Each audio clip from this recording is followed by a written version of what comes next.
we go. All right, let's get started, hopefully correctly this time. All right.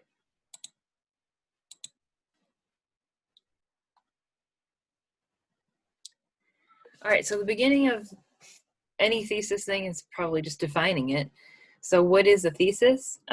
Overall, through this presentation, I try to go through some absolute basics, and then it gets into some real details as well.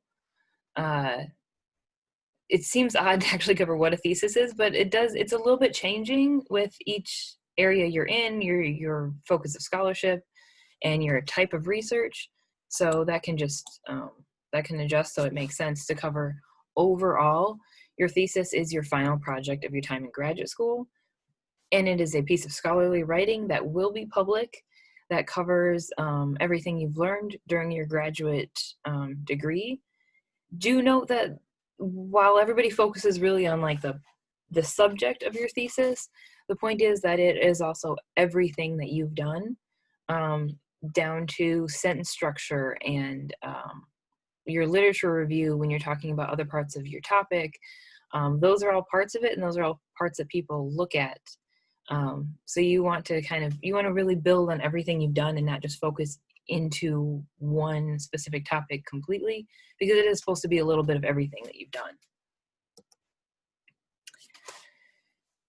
So when you pick your thesis committee, this can be very different based on departments. And overall, as I go through these, everything in this presentation is geared towards something that kind of applies broadly to all the different departments and subjects that we cover here at Northern. There are definitely things that are specific to your department and specific to your advisor and specific to your type of research that you need to be definitely in contact with your faculty, with your advisor, to make sure that you're doing things in line with those. These are the broad strokes kind of version, with the rules and the policies of the university and also of the grad studies office, and just a few things that we've noticed that people don't always know or just are common pitfalls. So we're just trying to kind of get ahead of those so that we're all not dealing with them when you're submitting your thesis. So your thesis committee is made up of a chair or advisor, they're kind of interchangeably used, and then 2 or 3 committee members. It's up to you how many members of your committee you want. Generally, your department may have some say about that, or your advisor might have some say about that. They even might request people that they want to work with. Your chair or advisor is the main person that you're in contact with while you're working on your thesis. That's the person that you're really like day to day, you should be communicating back and forth, doing all those things. Your other committee members usually will come in for consulting in certain areas, or they'll bring, usually what you want to do with committee members is have them have specialties in areas that either you're kind of weak on or that are really important to your type of research. A lot of people pick committee members like someone who's very good at stats, so they can look over your information, someone who's really good at the methodology section, maybe someone who has an opposite viewpoint and they can kind of play devil's advocate to hone your argument. Those are the kind of things that committee members bring to the table, whereas your chair advisor is generally overall working with you kind of in the whole thing as well. So they kind of have different roles. One thing that people ask a lot is whether you can have a committee member from outside the university. The answer is yes, but you generally want someone who's probably faculty at another university, or potentially in some research situations at bigger labs, places like that, where they have the qualifications to be on a thesis committee. You want to make sure that they meet graduate faculty status. That's something that the university uses to make sure that someone is qualified to teach a graduate class. Somewhere in the middle of this slide, I put the link to our graduate faculty status form, because you can at least see what's asked on the form and what they're required to do. That's why it's generally the best idea, if you're having an outside, a non-NMU faculty member on your thesis committee, is that they're probably faculty somewhere else. That doesn't mean that you can't consult with other people who may not be faculty. Certainly there are people who are not a faculty member somewhere who have good information about topics. But generally that would just be consulting on the side and not trying to get them in as a committee member for your thesis, because they're also, committee members need to know how the thesis process works, and they need to be there to sign off at your defense. Like, their role is just a little bit different. That's hard for people outside the academic setting to really manage to do. Also note that your thesis advisor can be, but does not have to be, your actual advisor. A lot of people get a bit confused with the terminology because you have an advisor and you assume that that has to be the same person.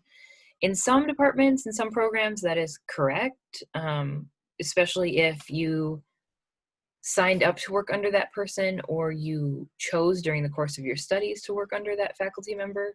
But different departments do things differently. Different programs are different. Some programs, especially ones that have one faculty advisor for all students in the program, you can pick different faculty members of those, because it would be just kind of ridiculous to have one faculty member overseeing the 50 students that they advise, when they have other faculty who obviously would be very good as chairs and can get more into your specific topic. Just note that you're always asking someone to be your thesis chair. Don't expect that they will. Don't demand that they will. It is a lot of work for them, and you need to kind of partner with them. So make sure that you're asking well in advance and that you're actually asking and seeing if that's something that they do want to do. One note that I've seen is when you're choosing a faculty member to be your thesis chair, when you're making that ask, if it's very hard to get a hold of them just to ask or to get an answer from that ask, potentially think about not asking them. You want a thesis chair who is easily accessible, that you see or communicate with on a pretty much daily basis already. Maybe if you've taken classes with someone and they've been very responsive, that's a good sign. Generally, the idea is some people are very busy, some faculty members are very focused on their own research, or they have other things going on and they may just simply not have time to chair a thesis properly. And it does take a lot of time and effort for the thesis chair. I mean, they're reading through potentially just hundreds of pages of writing and giving you advice on it. It's not quick and easy for them either. So just note that you need to find someone that you can easily get a hold of, or it can be kind of a real drag on your time to finishing your thesis later on. Note that some departments have thesis proposals. This is basically when you fill out some information about what you're planning to do for your thesis, mostly about what your research is, what kind of questions you're looking at answering, and how you're going to do that. And you bring it to a group of faculty in your department and talk to them about whether that's a good idea or not. Not every department does this. Certain ones do. I think it's actually pretty helpful to kind of hone what you plan on doing, get you thinking about it a little bit earlier. And usually they give some pretty good feedback about the size and scope of your research. Usually that feedback is, your thesis is a big work, but quite honestly, the questions you ask still have to be pretty confined, because it's crazy how quickly one or two research questions can develop into a whole thesis. And if you end up with too big a scope, you can have too much data on your hands.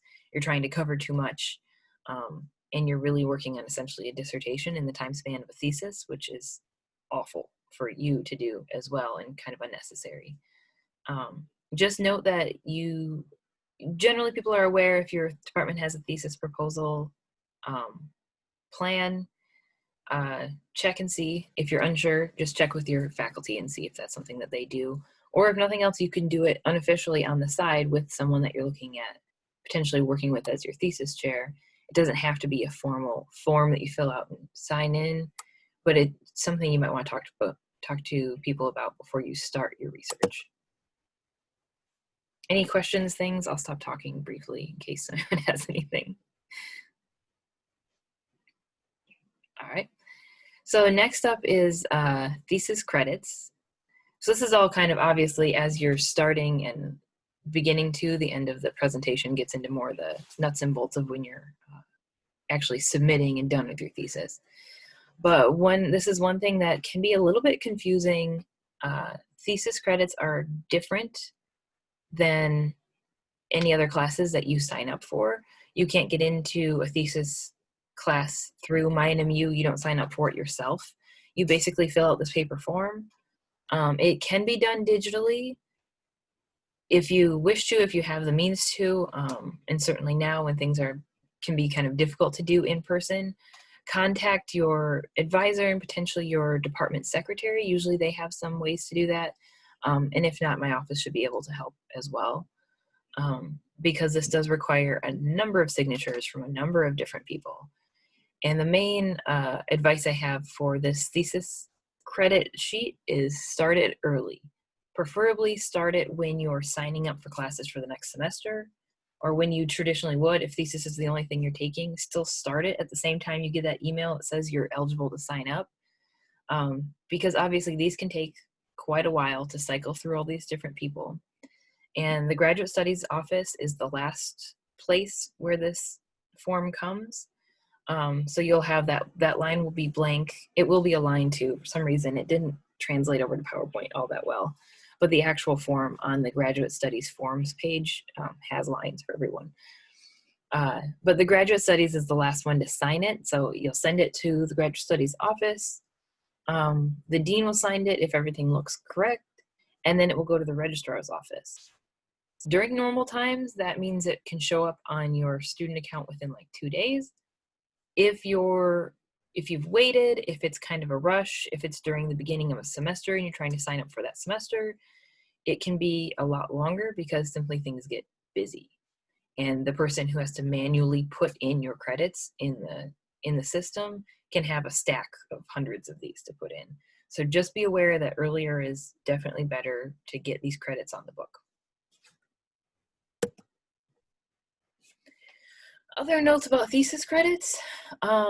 One thing that comes up a lot, people ask, is whether they can be split between semesters. So different programs require different amounts of thesis credits to graduate. I think the range is from 2 to 12 in the MFA. Yes, you can split your thesis credits between semesters. Just because it says you need 4 credits, it's not a normal class essentially. So you'll see on the sheet here that it does have a line for credit hours. So that's essentially how you say how many hours you want to sign up for. And that can be whatever is in your program bulletin. So be sure that you're reading that and looking at what's required. But you can split them up, especially the main reason that can be helpful is if you're running short on like full-time, say if you have 10 credits or something in the winter semester and you're only enrolled in 4 for the fall, you can kind of move your credits around a little bit to help you out. The only risk with doing that is that when you're taking some classes and also taking thesis, it can be easy to forget that you're in thesis and not work on it because it doesn't have an EduCat course. It doesn't really have usually the deadlines. I mean, your thesis chair advisor should set some deadlines for you and have you, email them back. But it doesn't work like a normal class, so you just need to be very aware that you're in thesis and that you need to be working on your thesis as well as whatever else you're doing. Note also, especially if you split, but just in general, plan to actually finish your thesis before you start one. I know that sounds silly, but sometimes I think people just sign up for thesis credits because it's the end of their program. If your program offers a capstone or a final project instead of a thesis, make sure you're looking at all the different options that are out there for you and that you're not going to want to change. Once you're in thesis credits, it does function like a normal class in that way. It's on your transcript unless you drop within that, drop date at the beginning of the semester. So if you do not finish a thesis, it will show up as an R grade, which is a continuing research grade for about 3 years, and then it will turn into an unsatisfactory, or whenever you finish your program, your advisor or the person of record will just change it to a U or an F grade if you don't finish a thesis. And that doesn't mean that you've literally failed of things, but it does say that you did not do a thesis. Obviously, not a lot of people want to have an unsatisfactory or an F on their transcript, and it certainly isn't great to have on there if you're trying to go ahead into a doctoral or a PhD program. So you generally want to avoid unfinished thesis grades on your transcript in general. So be as sure as you possibly can that you're actually going to finish it, because then that goes into it'll show satisfactory for that. This was just a side note that this seemed like a good time to bring it up. Graduate classes are good for 7 years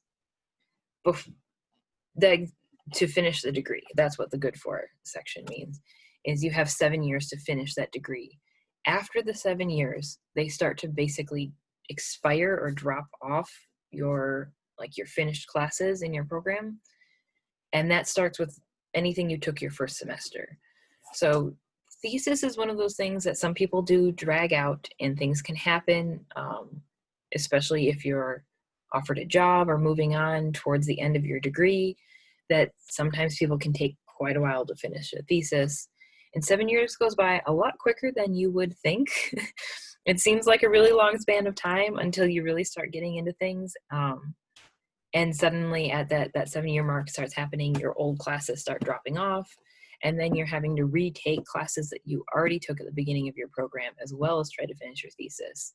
And basically at that point, the level of people finishing starts to really drop too.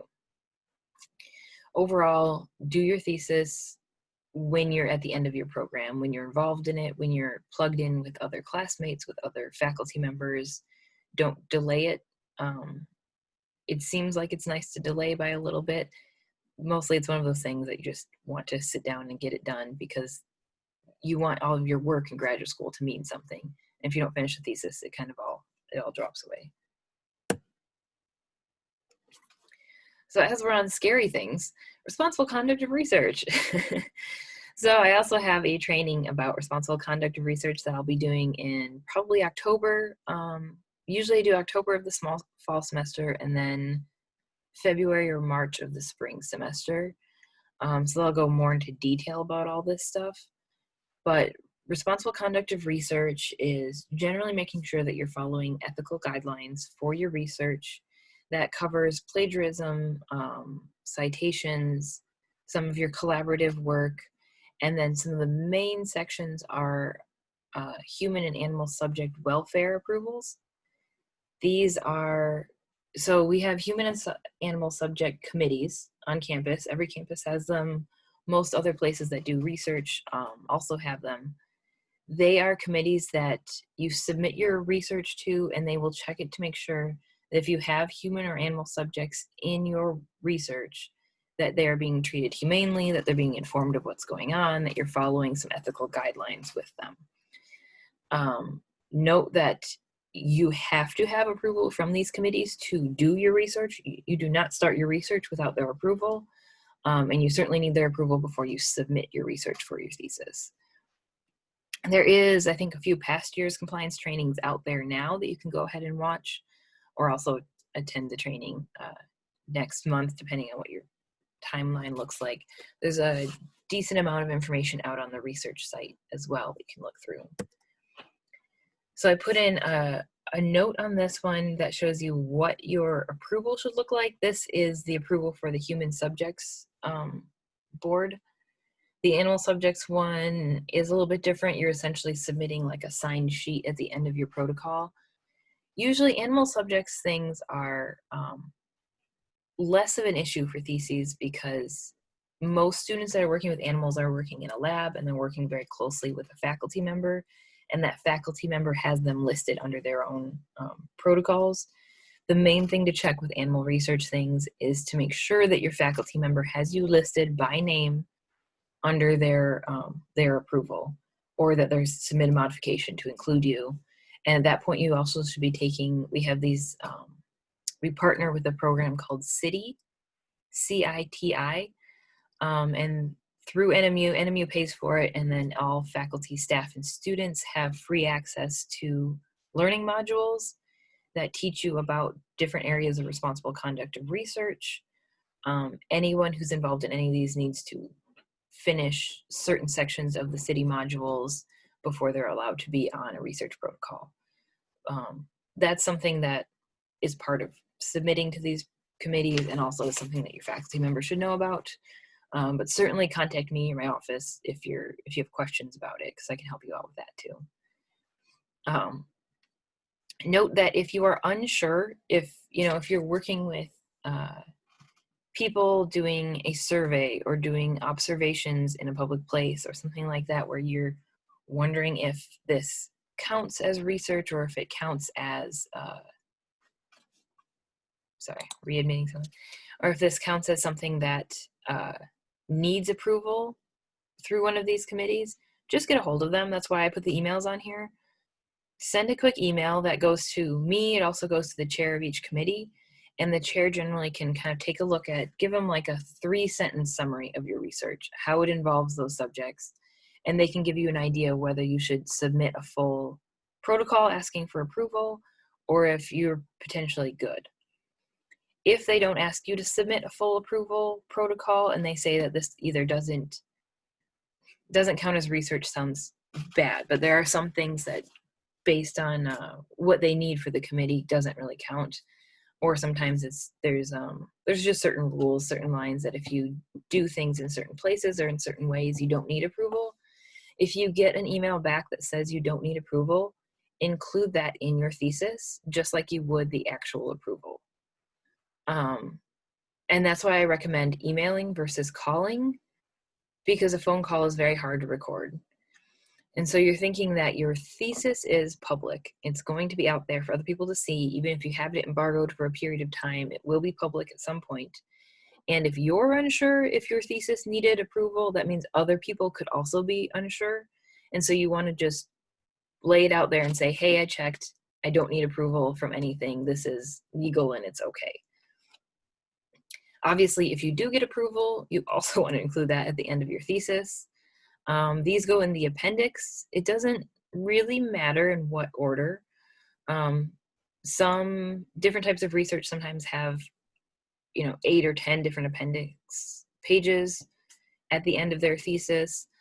Some have only these, but make sure that you're including either the approval from the committee or something saying that you don't need it, or potentially if your research is just simply not using either any kind of subjects, then this whole section doesn't really matter for you very much.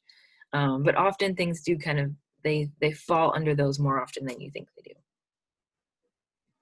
Also know that I wrote that needs to be the signed version. I think we're working on a new program for the human subject side called Cayuse. So this will change slightly in the next few months, but note that you'll want to have one that should have the dean's initials on it, but it definitely will have a letterhead and look official. So if you get any kind of pass-off email version or whatnot, that's not the official approval letter, and you need to have something that has the letterhead from the university on it.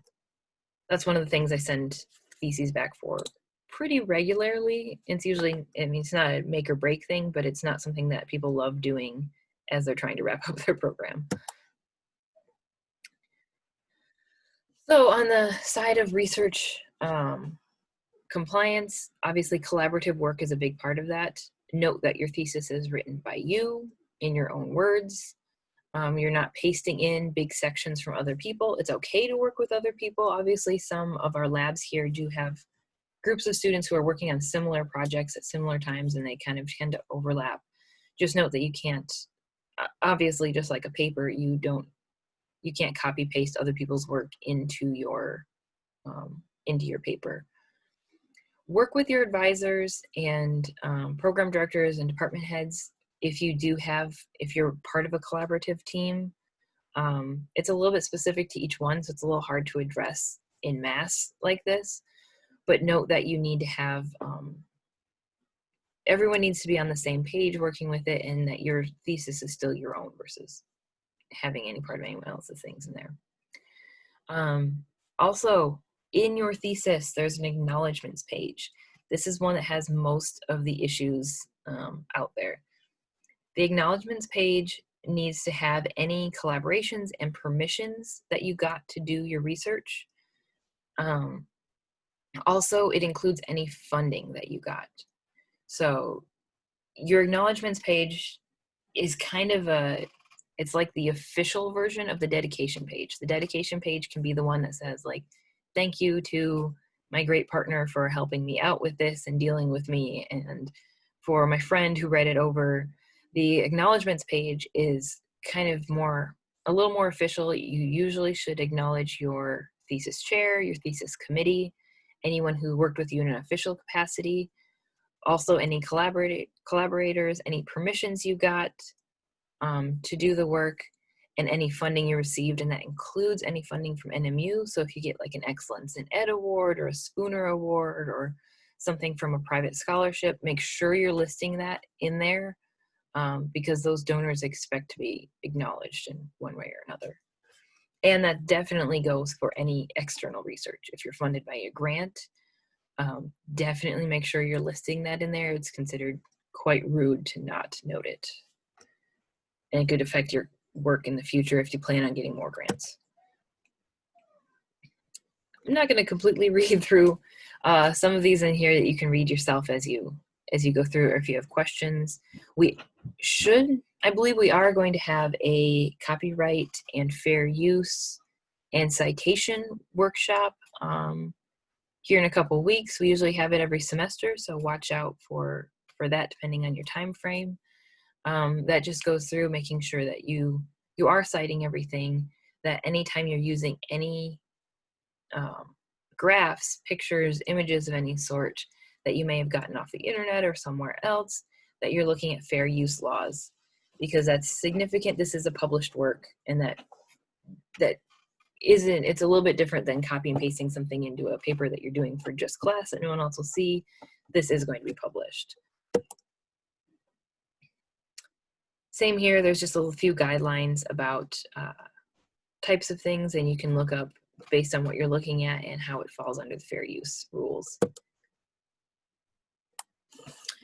So back to theses, more specifically, a thesis defense. So a thesis defense happens when you have finished your thesis but have not submitted it yet. So essentially you've finished almost your absolute final draft. It's to the point where you're pretty much done. Your chair will tell you that it's ready to defend.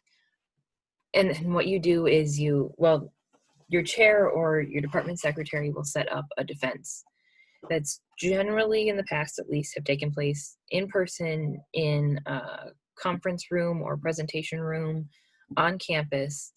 Everyone is invited, but mostly people from your department. Certainly your thesis committee will. Sometimes your other students in your department will come as well. And they come and they watch you present your thesis. That doesn't mean you're literally reading through the whole thing, because that would be awful for everyone. But you're usually making a PowerPoint and walking through like a 10 to 20 minute version of it, trying to kind of present it in a way that makes sense. Generally then your committee and potentially other audience members will have an open floor to ask questions, and they'll ask you about your research, about your knowledge of the field, potentially about your results, where you think it'll go from there. Your thesis chair should be able to give you some kind of hints about what people will ask, so you're prepared. It sounds terrifying since it's defense. It sounds like you're being attacked and have to defend yourself. Generally, it's not. And honestly, your thesis chair and your committee wouldn't have you defend if they didn't think you were ready for it. So they're also kind of on your side, and they're going to help you kind of walk through. You know, if you get really stuck, they're going to help you think through it. Or sometimes people do come to defenses just to pose impossible questions. So note that you don't always have to have the answer. Sometimes people are just interested and they want to talk about the topic. Note that you need to defend your thesis before you turn it in at the graduate studies deadline. So before you're submitting it to the Commons, it should already be defended. And that's one, it's just policy and should happen. But two, that's also because pretty much always at your defense, your committee will request a few changes. So that'll be their final time to say, I don't like the way you broke this chapter up. Please, figure out new headings for it. Or have you really considered this part of your results? You should rewrite it. It doesn't make a ton of sense. They're generally very small. I mean, everything feels terrible at that point, but they're generally pretty small adjustments, and they shouldn't be, anything that takes you ridiculous amounts of time. Most people defend their thesis and turn in with revisions within the next week or so. But note that you probably will be making some changes. So that's why you're not turning anything in publicly before that point because your thesis will probably change. Also, that is when your committee will sign off on your thesis, which I think, yeah, I'm going to skip ahead to this for a second. So your thesis committee will sign off on your thesis at your defense unless they have such significant changes that they feel that you need to do real rewriting and they will not sign off yet. That generally doesn't happen. It just generally doesn't happen. Weird situations, though, can occur. Sometimes thesis committees differ amongst themselves, and that can go on, unfortunately, for some people. But generally what you want to do is you want to have this form ready and available when you go to your thesis defense. Make sure that you have it filled out correctly. Obviously, I filled this one out because it was fun. But we do have a blank version out there available, and then the thesis, the sample one we have out there is all Van Helsing themed, because some amazing person in the past did that and handed it down to us. So we just kind of went with it. But note that if you get this, it will be blank. You'll need to fill in the title of your thesis, your name, your department. It makes sense. Read through it and figure out which areas need to be filled in. The main thing to remember is that it will say committee chair and be blank. Make sure you fill in that person's name for them. You need to have it typed because obviously when they sign it, you won't be able to tell whose name it is. Also, this is part of the first few pages of your thesis. When you submit this on your thesis, include a page that looks exactly like this one.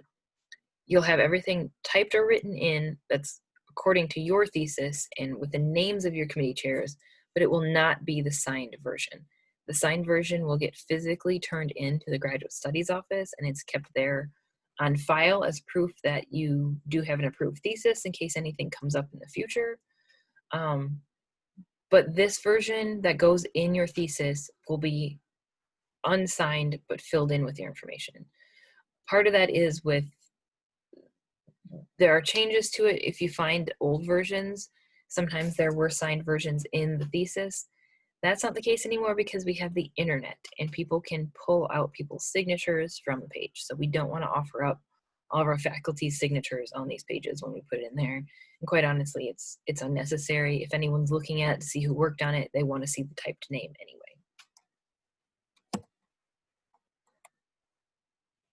So I'm going back one just to let you know that we do have, this is the one thing that you should spend a lot of time reading before, during your thesis writing, and that is the Guide to the Preparation of Theses.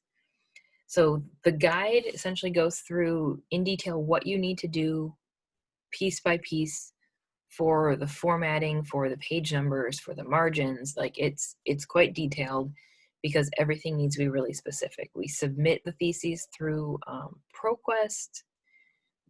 It's part of, I believe, CGI, which is an international company that creates scholarly works. So everything needs to line up so that when we upload it there, it goes in correctly. So we're not just doing this to be awful. It needs to all line up or it will fail at the upload or show up really oddly. Note that the guide is half instructions and then half a sample. I personally think the sample is super useful because it gives you kind of a layout of what things should look like, and it's pretty easy to notice which things are different for you and, change those out. Let's see. So one up there.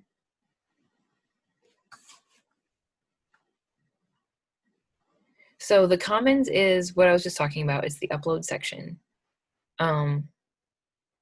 That's available on the NMU website. We have basically our landing page for it, but it is part of kind of larger universities everywhere. So you can access other people's as well. It's not always called the Commons, but it's basically publishing things. It's also used by people doing other kind of scholarly works and other faculty members at the university when they're publishing things. There's really not a lot to it. You follow the link, you upload the things. Before you upload, it's best to have obviously your title, the name and email addresses for your readers. It will ask you for a list of keywords that'll just be used by people to find your work, because it is published and it'd be usable by other students for theses and things in the future. So it helps them kind of narrow it and find you. And it will also ask for the abstract. The abstract is the same one that's on your thesis. You basically just copy and paste it in. It is up to 250 words. It cannot be over, because that will also fail the upload. That's one of those things we do change. Every once in a while, it notes in the thesis rules that your abstract can't go over 1 page, and that's why, because it starts to pull past the 250. And note that the signature form that I just talked about, the original does need to come to the graduate office at 401 Cohodes. It could be mailed, it could be turned in personally, but everything should be on it other than the graduate dean's signature, which obviously is the point of it going to graduate studies, and then we'll sign it there. Generally, it'll be signed when your thesis is actually approved through the Commons. So this is kind of fun, the thesis approval process. This is just kind of so you know what is going on as you submit your thesis. So the whole process goes, you write the thesis, you turn into your committee chairs, you defend the thesis. At that point, the committee signs the approval form, sends you home to make revisions. As you resubmit your revisions, generally they're okayed at that point, and your thesis chair will let you know that you're okay to upload to the Commons, that you're done. You upload that document to the Commons. At that point, it actually comes to me. I will look through it for the formatting to make sure that everything is done correctly, that all the pages are right, that things are signed or unsigned or included or not included. Almost every time I'll send you back with at least 1 revision. They're usually not earth-shattering revisions. They're generally things like there's a blank page in here, or some of the things I mentioned where like you've uploaded the signed version, we don't need that, stuff like that. But generally that goes through me, and quite honestly, it's only me. So at high submission times, there can be a kind of a wait till you hear anything back. So note that you're still looking for that. Until you hear things, you still need to be checking your email and checking on your thesis. Oh, I kind of skipped ahead. So the chair also gets to approve it. That's essentially just the chair, your thesis chair, saying that the version that they uploaded, that you've uploaded, is the same one that they approved finally for you to upload. So that really, if you've been communicating with your chair properly, that step is just an approval saying like, oh, you didn't upload a different version, or you didn't just go crazy at the very end and decide to include a whole nother section of scholarship that they didn't approve and didn't want in there. After that point, then it would come to me, and I would look through it for minor revisions. Usually you'll get an email back from me with a couple revisions in there and requesting you to re-upload. When you re-upload, I'll take a new look at it.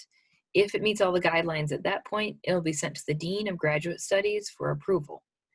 So also note that everybody's doing this at the exact same time because there's deadlines. So these can take a little bit longer than it sounds like it would. Once it goes to the Dean of Graduate Studies, she looks it over, makes sure that everything's acceptable, and will generally approve it. At that point, your thesis will be posted, and then you're actually done. So just note that because somewhere in the middle of this is when you upload to the Commons for the first time. Note that doesn't mean you're done.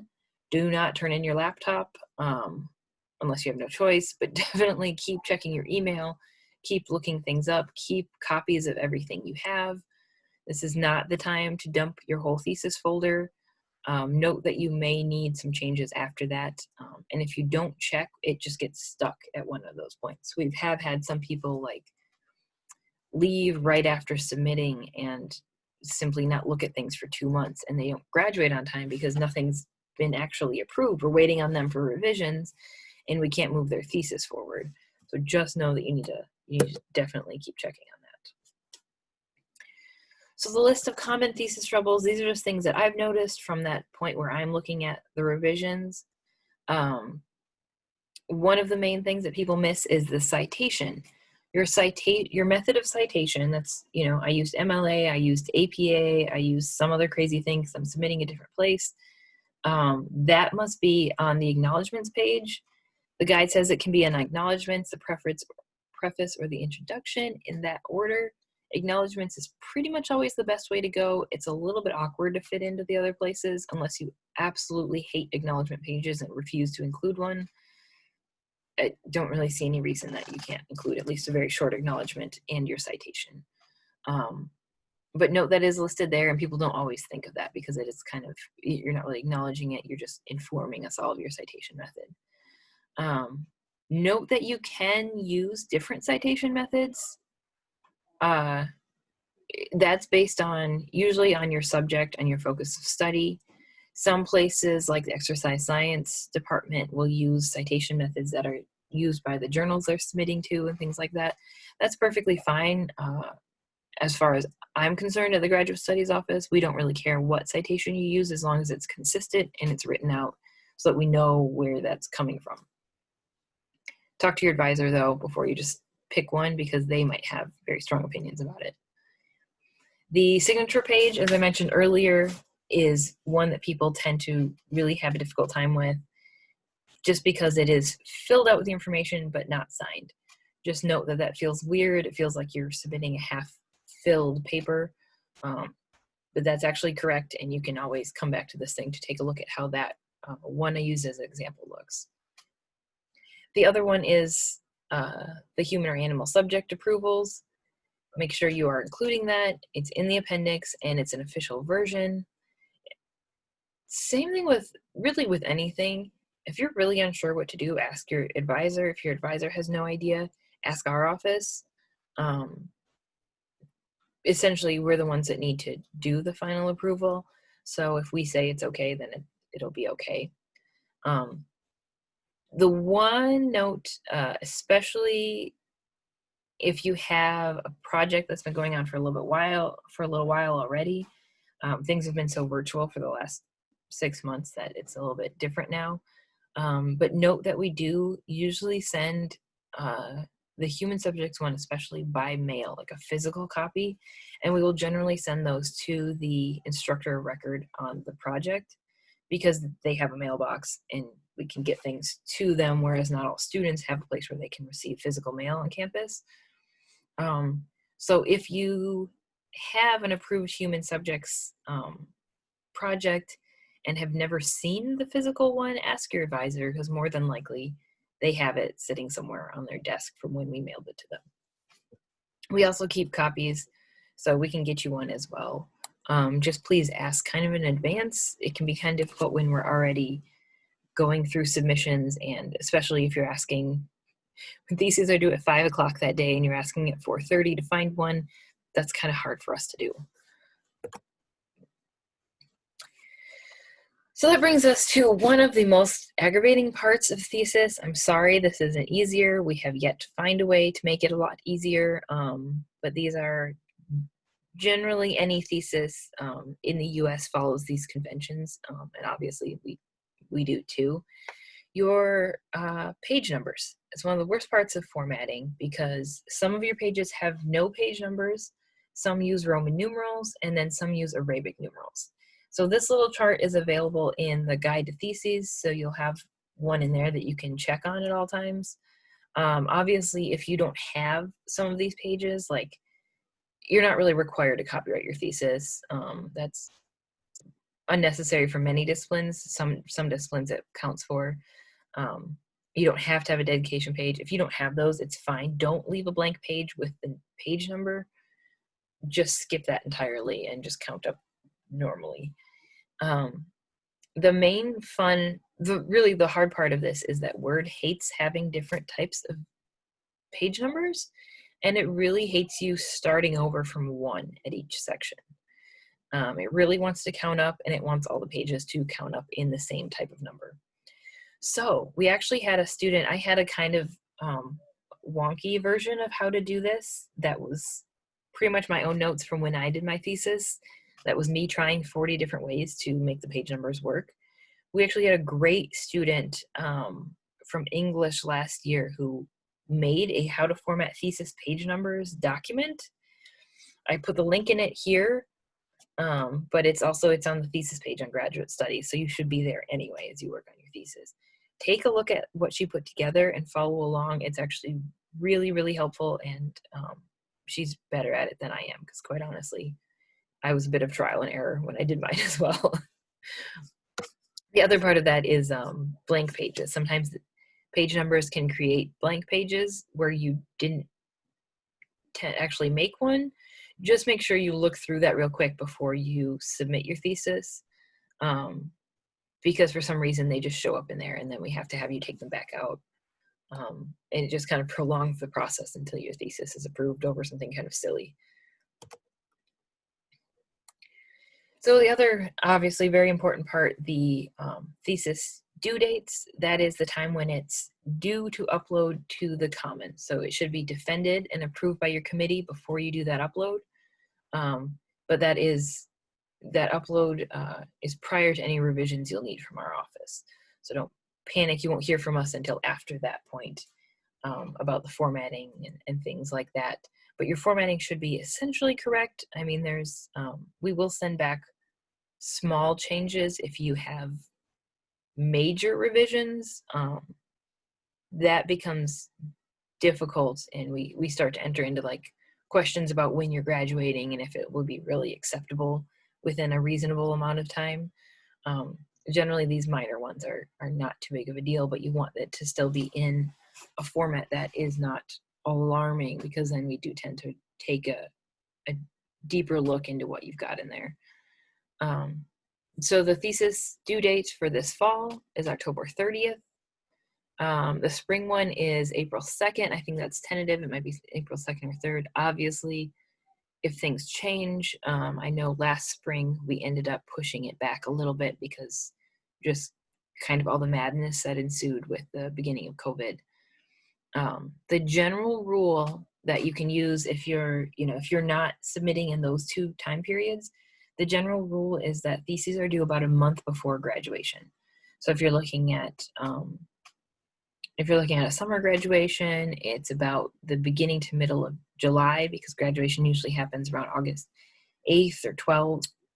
So look at each year at the graduation time and then subtract a month, and that'll at least give you kind of an idea of when it will be due. We don't usually set the absolute dates until we get closer to it, because some things can change, and we don't want you to be prepping for one date and move it a little bit one way or another and end up in trouble.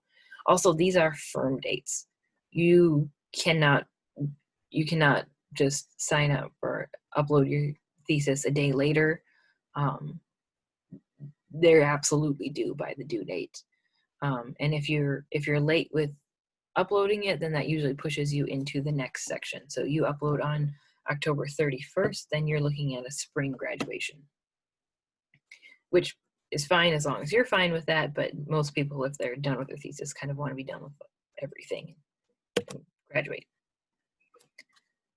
So essentially, that runs you through all the things that I've got for today.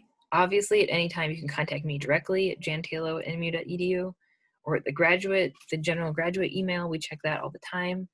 I'm not personally in it all the time, but there are other people who are in it all the time. They can forward it over. Or you can call. We're totally fine with answering questions and that kind of thing. But at this point, if anybody, I might stop the recording just because this will go up online. But everybody who's actually here can ask some questions if you want to.